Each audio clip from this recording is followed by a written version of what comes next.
You joined Marriott 3 years ago. We talk often in this space about how rapid the pace of change is. What have you seen just in that span in terms of changes at Marriott and in your world? Well, it's been an exciting couple of years. Everybody who's in marketing knows we're in this evolution, revolution. In the time since I joined Marriott, we were really able to really pull together many parts of marketing that were there and existing with new things that hadn't been part of the company, and do that all around a customer-centric focus. One of the first things we did a behavioral segmentation. We actually want to know who's most valuable to us. So we actually looked at that and basically said, who should we be talking to? And once we figured that out, and by the way, there were many, many, many profitable customers, but there were one or two segments that were super Not all created equal. Not all created equal. And no marketer should spend all their money spending the peanut butter everywhere. Who was going to be most valuable to us? So we started really, really thinking on that and knitting together how our global marketing capabilities would work.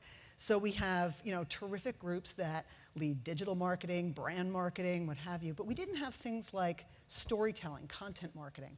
We didn't have consumer PR fully getting the word out. We weren't leveraging our partnerships fully for the buzz purpose. So the combination of, really connecting the dots between the science and the art, really around the customer, that's what we were really trying to do.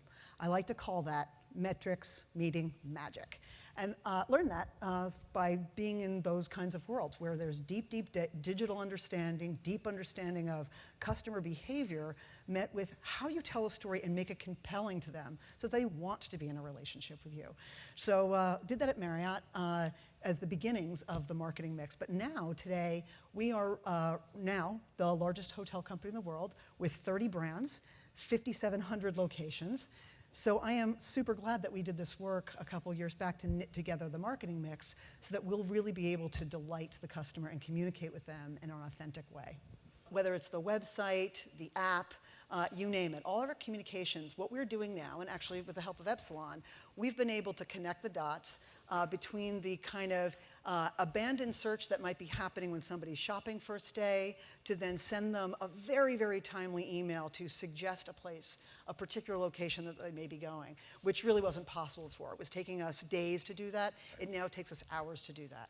So if you sort of think about this great program that we're really innovating on, and then really being able to deliver on that right message, right person, right time, it is truly magical because it's the metrics, but it's also a great storytelling. Randall was talking about the scuba diving trip he wants to go on.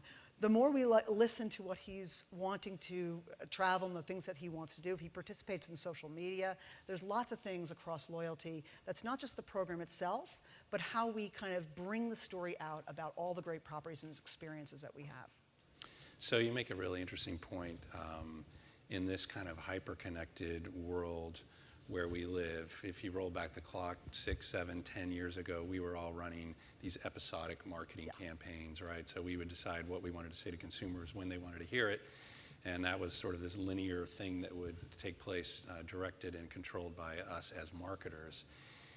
If you think about what you're talking about with loyalty and what you're trying to do at Marriott and now with Starwood as well, what have been the kind of marketing approaches that you've taken to sort of become a part of that conversation as opposed to trying to create or interrupt that conversation? Well, I'm going to show a slide in a second that'll really talk about social media command center that we have up and running. But even before answering that, I bet a number of you that are in the marketing field, you probably sort of think about the silos, like I'm running this department of this particular area. And one of the things that was really important in sort of leading sort of this evolution of marketing at Marriott is to really, again, be very customer-centric and bring collaboration around really all aspects of the marketing mix. So it's not like, hey, if you're expert in SEM and over here you're really good at email and what have you, or social media, to really get the leadership team aligned around a plan. So that even though it may not be campaign by campaign, there's a mindset of how we should be communicating every day. And we can go beyond what used to be called spray and pray marketing. It's like, I'm putting it out there and gosh, I hope I hit, right? Instead, we're really always on. We're really thinking about that customer target we're trying to get, not just the member that we know today, but somebody who's about to enter those peak travel years. We're seeing a lot of millennial mindset in the, I want more experiences more than I want stuff. And social media is filled with storytelling of people talking about the, great lunch, the fish taco they had on vacation with their mojito. That's fodder to talk about our restaurants that are on certain locations.